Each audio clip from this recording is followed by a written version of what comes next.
Quel est votre livre de développement personnel préféré? Quelle est l'idée que vous a le plus marqué, qui a transformé votre vie? Les livres représentent une manière extrêmement efficace d'accumuler de l'expérience. En quelques heures seulement, le temps de les lire, vous accédez à des années de réflexion et d'expérience vécues par des gens qui ont atteint des résultats remarquables dans leur vie. À l'occasion du seuil symbolique de 100 000 abonnés sur la chaîne Mind Parachutes, j'ai décidé de réaliser une vidéo sur les 10 meilleurs livres de développement personnel que j'ai synthétisés sur cette chaîne. Allez-vous trouver votre préféré dans cette liste? Mind Parachutes, à chaque idée, des nouveaux horizons. Les 10 meilleurs livres de développement personnel selon Mind Parachutes. Je réalisais cette vidéo avec un sentiment très fort de gratitude et de remerciement vers chacun de vous pour le soutien et l'encouragement que vous me donnez chaque semaine dans nos échanges autour d'une vidéo. Cette aventure a commencé il y a plus de 3 ans. La toute première vidéo était sur le livre « L'homme le plus riche de Babylone ». L'audio n'était pas terrible, les choix des icônes non plus et le rythme perfectible. Bref, j'avais besoin d'apprendre. Après quelques mois de mise au point, les rendez-vous du dimanche avec vous est devenu une tradition que je n'ai plus jamais arrêtée. Aujourd'hui, 180 vidéos plus tard, nous sommes plus de 100 000 personnes à faire partie de la communauté Mind Parachutes. Un résultat incroyable qui me motive encore plus à continuer à partager avec vous les idées issues de mes lectures. Merci beaucoup pour votre soutien. L'offre Mind Parachutes s'est enrichie au cours du temps. Vous pouvez télécharger gratuitement toutes les Mind Cartes, les synthèses finales des vidéos, en vous inscrivant sur le site internet Mind Parachutes. Depuis quelques semaines, vous pouvez également écouter les synthèses sur votre plateforme de podcast préférée, Apple, Spotify, Deezer. J'ai du retard à rattraper, vous aurez donc 3 nouveaux épisodes publiés chaque semaine. J'ai décidé aussi de publier les vidéos directement sur LinkedIn, de manière à que vous puissiez les partager plus facilement avec vos contacts professionnels. Là aussi, j'ai du retard. Je vais y remédier en publiant plusieurs vidéos par semaine. Si vous aimez bien la production Mind Parachutes et vous avez envie de soutenir le projet, vous pouvez faire une donation via le site Tipeee. En signe de reconnaissance pour vous, à l'occasion de 100 000 abonnés, j'ai décidé de rouvrir pendant quelques jours mon programme de formation Être bien au travail, avant de fermer à nouveau les inscriptions pendant 6 mois et les réouvrir avec un prix plus élevé au printemps prochain. Vous trouvez toutes les informations et les liens utiles pour les programmes et pour les livres de la top 10 dans la description de la vidéo. Inutile de vous dire que j'ai eu beaucoup de difficultés à choisir les 10 livres à mettre dans cette vidéo. J'en ai plein d'autres que j'adore. Si vous aimez ce type de vidéo et que vous aimeriez avoir un top 10 par genre, gestion du temps, finances personnelles, psychologie, n'hésitez pas à le dire dans les commentaires. Allez, c'est parti. En 10e position, vous trouvez La 25e heure, un livre très court et facile à lire, un condensé de bonnes pratiques sur la gestion du temps. Je l'aime bien pour son côté simple et très concret. On peut appliquer immédiatement à notre quotidien chaque conseil qu'on y découvre. J'ai trouvé excellent le modèle simplifié de Getting Things Done, une méthode d'organisation du travail qui aide à maximiser sa productivité. Libérez la mémoire à court terme de votre cerveau en notant absolument toutes les tâches que vous devez réaliser, professionnelles comme personnelles, dans une seule liste to-do. Quand vous parcourez la liste, si une tâche vous prend moins de 2 minutes, réalisez-la tout de suite. Sinon, voyez si et comment vous pouvez la déléguer. Et si c'est à vous de la réaliser, planifiez un créneau dans votre agenda pour le faire. En 9e position, vous avez le livre Le principe 80-20 de Richard Koch. L'idée centrale du livre est qu'il n'y a pas un rapport linéaire entre les efforts que vous faites sur une activité et la valeur des résultats produits. Au contraire, ce lien est très déséquilibré. 80% de vos résultats dépendent de 20% de vos actions. Ou encore, 80% de votre chiffre d'affaires est généré par 20% de vos clients.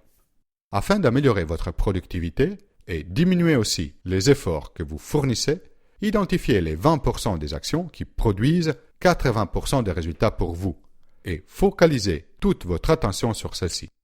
Vous pouvez tranquillement ignorer les autres. Vous découvrirez avec surprise qu'il n'y a pas vraiment de conséquences. Cerise sur les gâteaux, les activités qui rentrent dans les 20% à forte valeur sont souvent des choses que nous aimons faire, qui nous permettent d'exprimer notre créativité.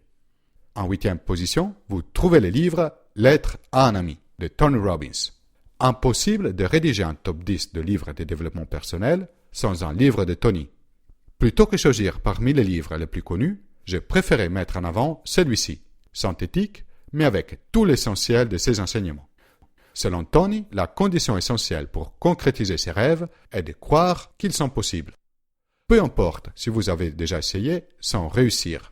Ce qui compte, ce sont les actions que vous faites aujourd'hui. Une fois que vous avez décidé précisément ce que vous voulez, passez massivement à l'action. Observez quels sont les résultats que vous obtenez et ajustez progressivement votre approche jusqu'à arriver à vos résultats. De cette manière, même si une action n'aboutit pas au résultat que vous voulez, vous aurez appris quelque chose et vous prendrez de meilleures décisions par le futur. En 7e position, vous trouvez les 4 accords Toltec de Don Miguel Ruiz. La manière dont nous voyons le monde est conditionnée par les croyances que nous avons inconsciemment accumulées dans notre vie. Souvent, ces croyances sont basées sur des émotions négatives, peur, culpabilité, honte. Voici 4 accords à pratiquer quotidiennement pour laisser la place aux sentiments positifs. Que votre parole soit impeccable. Arrêtons de critiquer ou culpabiliser les autres ou nous-mêmes. Prenons la responsabilité de nos actions tout en restant bienveillants. Quoi qu'il arrive, n'en faites pas une affaire personnelle. Ce que les autres disent ou font ont tout à voir avec eux et rien à voir avec vous. Ne faites pas de suppositions. Elles seront probablement fausses. Posez des questions si vous avez besoin de clarifier des choses. Faites toujours de votre mieux, selon votre énergie, votre humeur et vos autres préoccupations. Ne faites pas moins pour éviter la culpabilité et pas plus pour ne pas vous épuiser. En 6e position, vous trouvez le livre L'effet cumulé de Darren Hardy. Les résultats que nous obtenons dans notre vie ne sont pas la conséquence de quelques moments extraordinaires. Ils sont plutôt l'effet cumulé de petites décisions quotidiennes répétées sur une longue période. Dans l'immédiat, chacun de ces choix semble insignifiant. Ce n'est qu'avec le temps que leurs effets deviennent visibles. Leur répétition nous permet de développer des habitudes. Pour atteindre nos objectifs, plutôt que nous demander « que dois-je faire pour les atteindre ?», il vaut mieux se demander « qui je dois devenir pour les atteindre ?» et cultiver des habitudes positives en soutien de nos objectifs. En 5e position, vous trouvez « Les succès selon Jack » de Jack Canfield. J'ai découvert ce livre depuis peu et il se place déjà en très bonne position. Il s'agit de 64 principes qui régissent différents domaines de notre vie et qui, appliqués quotidiennement, sont la condition nécessaire et suffisante pour atteindre le succès. À titre d'exemple, voici les tout premiers principes. Nous devons assumer 100% de responsabilité pour notre vie. Et voici l'équation qui détermine nos résultats. Événement plus réponse égale résultat. Vous pouvez penser que les résultats que vous avez aujourd'hui sont la conséquence des événements de votre vie. Dans ce cas, vous n'avez aucun levier d'action sur votre situation.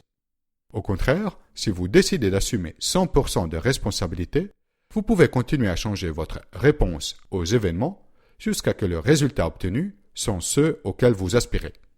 En 4e position, vous trouvez La magie de voir grand de David Schwartz. Nous sommes les résultats de ce que nous pensons. Et très souvent, nos pensées sont petites. Pas étonnant donc si nos résultats le sont aussi. Si nous pensons que quelque chose est impossible, notre cerveau cherche les raisons de cette impossibilité. Si, au contraire, nous sommes convaincus qu'elle est possible, notre cerveau cherche alors à comment la concrétiser. Nous pouvons prendre l'habitude de croire que chaque situation a une solution et que nous serons capables de la trouver. Notre tête est une usine à idées qui produit des milliers de pensées par jour. Elle a 2 superviseurs, Monsieur Succès et Monsieur Défaite. Et plus on laisse le pouvoir à l'un ou à l'autre des superviseurs, plus il devient fort. Selon qui est aux manettes, la même journée peut paraître horrible ou merveilleuse. Décidez donc de laisser les clés de l'usine à Monsieur Succès. Il va vous montrer comment réussir. Et nous voilà finalement arrivés au pied du podium. Quels seront les 3 livres que j'ai choisis pour ces classements? Voyons si vous les avez devinés. Ce sont des vidéos assez anciennes sur la chaîne. Si l'audio et l'image n'étaient pas encore optimales, les idées étaient déjà au top.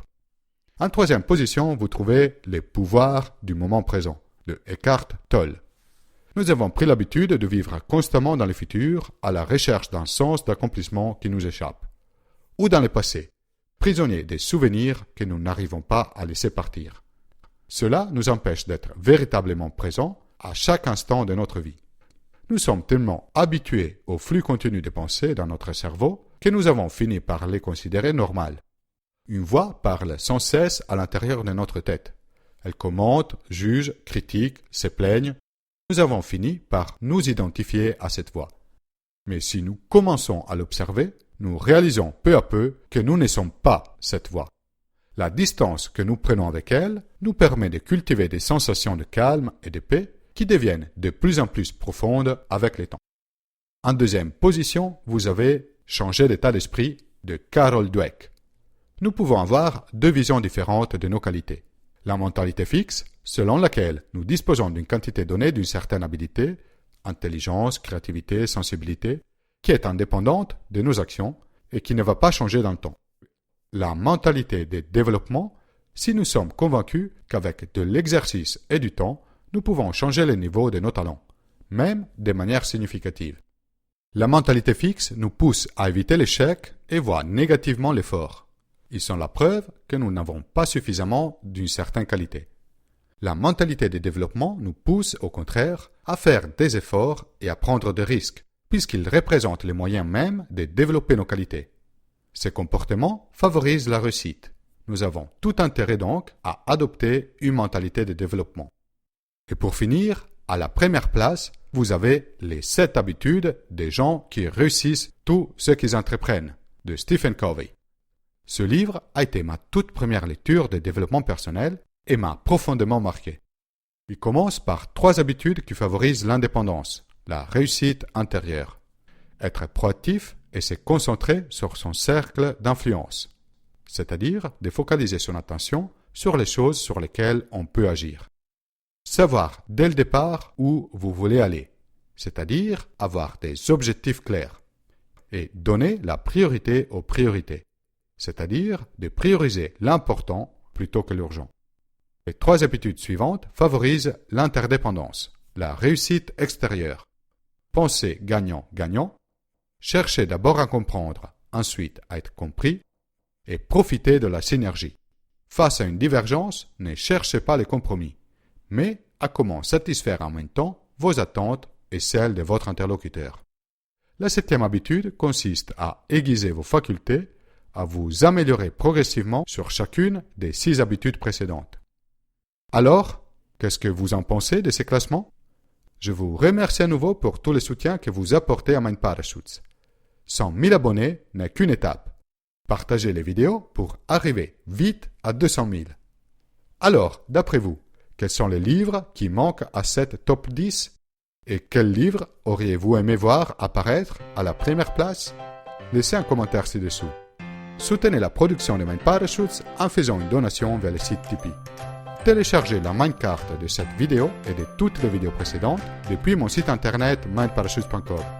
Si vous avez aimé la vidéo, inscrivez-vous à ma chaîne YouTube et partagez la vidéo autour de vous.